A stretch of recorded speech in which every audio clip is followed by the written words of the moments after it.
there's a risk to be the first mover, of course, and that's why companies are always a bit hesitant to be the first mover, because of course, if it's successful, you have a little advantage. But if it's not successful, the others can learn from your try and make it better and make it maybe more cost efficient in the end. So it's an interesting dynamic to observe.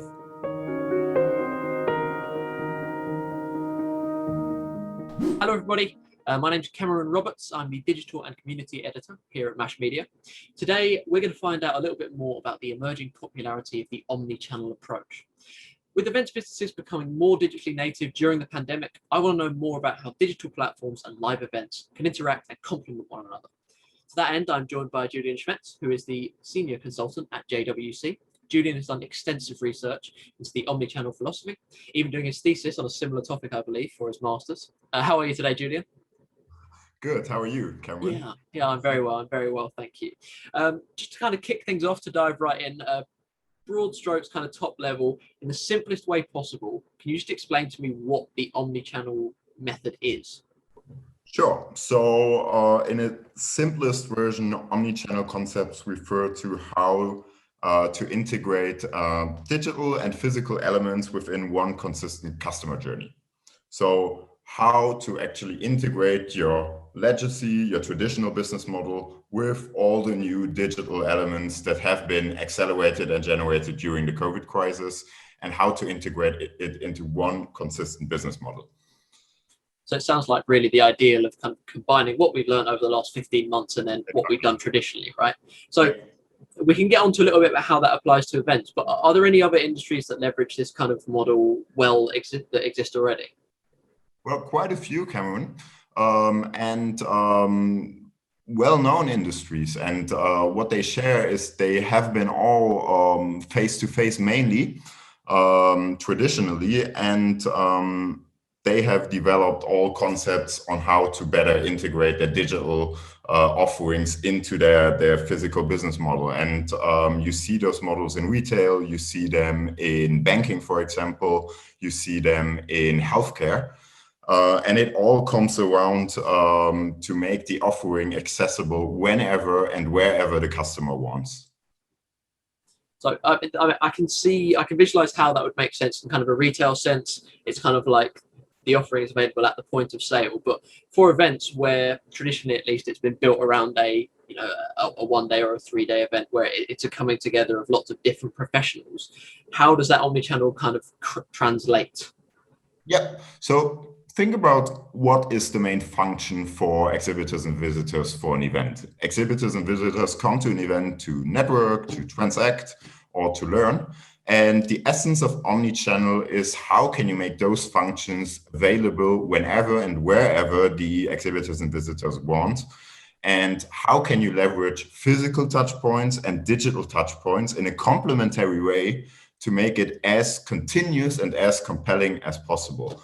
What we've seen in the last 50 years and the traditional business model of events is that you had an event which was taking place for, let's say, 3-4 days, and then there was not much interaction in between the whole year until the next event. And the omnichannel model should foster the engagement from the participants throughout the whole year, so they have a more continuous interaction with each other, with the event organizer, and they can really build a community which is active all year long and not only during the physical event. Right, yeah, that makes sense. I mean, are there any specific events businesses that already do that? Is this a gap in the market? Is this kind of the next step? Or are there kind of, is a Reed, for example, already doing this? Well, there are already organizers who are moving in this direction, and I read already the term omnichannel a couple of times in annual reports. And what they're essentially doing is, as I said, to offer the possibility to transact, to learn, and to network in a more continuous manner. However, a real integration of the two dimensions, of the physical and the digital, you haven't seen it yet in a really consequential manner. And for achieving such an integration, you actually also need to digitalize a bit your physical event. So that on the physical event, you have digital touch points, for example, that your online platform that you have all year long is accessible also through a smartphone app, for example, on the physical event, that they can matchmake the exhibitors and the visitors. And that also onboards all the physical exhibitors and visitors to the online platform and makes it more interesting for new exhibitors and visitors to join either purely online or also on the next physical event. So it really needs to be integrated so that you have a seamless transition between the physical and the digital. It sounds like, it sounds like this is really the ideal for the next step in the events business, right? And that there is a slight gap in the market for doing it properly, but it always comes back to kind of the practical elements, right? So what are the kind of face-up challenges that would impact implementing the omnichannel method? So one thing I can think of is that coming out of the pandemic, a lot of events businesses will have to be more focused on their bottom line, right? Are they going to be able to invest this time into creating this method? So is that a challenge? Is that the big challenge, or is there other things? I think there are a couple of points, Cameron. So the first one is definitely, it's a big strategic transformation, which is not easy to undertake for a bigger company. I mean, now what you've seen is a lot of investments into digital, but actually they have to move from a more product-centric value proposition where your product, the trade show, was the main focus, towards a customer-centric value proposition where you center your business around what the customer needs, and the customer wants to interact and transact and network continuously. And the second one is definitely financial investments. I mean, building an online business model is costly. Building the digital infrastructure is costly. And a third important point is how to transform your sales and your pricing. And I think here it's not really something which needs to be done by trial and error, but you have to definitely know what your customer wants, and you have to understand what your customer expects from you. And this is really different from industry to industry.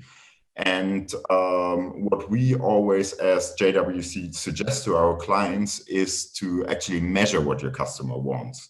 And there are methods for this to find out what is the perceived customer value of specific digital or physical elements, what are the elements that apply the best to the industry community. And once you measure this and you know what value those elements provide to the exhibitors and visitors, you can choose the elements which are best suited for an integrated and combined physical and online offering that you then can sell in a combined way and can price in a combined way. And that's the ultimate goal, that you don't have two distinct offerings, one digital, one physical, but you have one combined offering which integrates those two elements. So it sounds like there's quite a defined kind of pathway to implementing the omnichannel method, but I guess as far as your research goes, at least, what is the timescale for widespread adoption? I think the best timescale possible is as early as possible, because now is actually a good moment to implement it as the customers have seen the value of online interaction, which has not been the case before the crisis. But of course, it depends on your own financial resources, which are quite restrained now due to the crisis.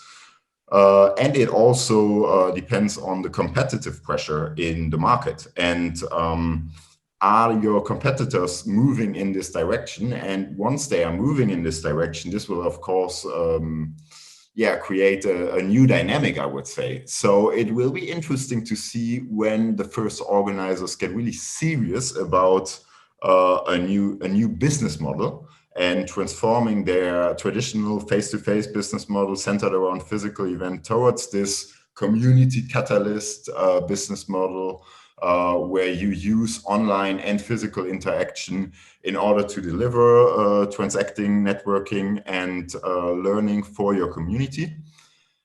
And that's going to be, I think, the key point. When are the first companies going to get serious about this, and are they successful? And I think if they're successful, you see a lot other companies moving in this direction. So as with any tech adoption, it's always about those kind of first adopters, isn't it? Exactly. Yeah. It's the first movers, and there's a risk to be the first mover, of course. And that's why companies are always a bit hesitant to be the first mover, because, yeah, of course, if it's successful, you have a little advantage. But if it's not successful, the others can learn from your try and make it better and make it maybe more cost efficient in the end. So it's an interesting dynamic to observe. Yeah, and I look forward to seeing what company makes the first leap, I guess. As I mentioned at the beginning, and you obviously know this very well, you've done a lot of research into kind of the omnichannel method. Where can anyone who's watching this that might want to find out more, where can they find a bit more of your research? We cover it quite extensively in the global annual industry performance review that we released a month ago. And we cover this topic, omnichannel, and also rush into virtual. Why is the situation now, in our view, quite different than how it was before the crisis? We cover this on 65 pages in this report. And once you buy this report, you also get access to, I think, 60-minute long webinar where we have talked already about this topic quite extensively. And I think it's a really good starting point to gain a deeper understanding what this model is all about and how it can help your company in order to leverage all your digital investments that have been undertaken now during the crisis. Certainly, and for those of you who are interested, you can actually find a link to the Global Industry Performance Review on the Exhibition World website, which is exhibitionworld.co.uk, and there will just be a Global Industry Performance Review tab at the top. So if you do want to find out more, please visit there. That's actually all the time myself and Julien have for today, so thank you very much for joining me today, Julien. Yeah, thanks, Cameron. Yeah, it's been a pleasure to talk to you as always. You took the words right out of my mouth. It's been an absolute pleasure, Julien. I hope you all have enjoyed listening to myself and Julien today. I've learned something about the omnichannel approach. Thanks for tuning in, and I will see you all next time. Yeah, see you, Cameron. Have a good day.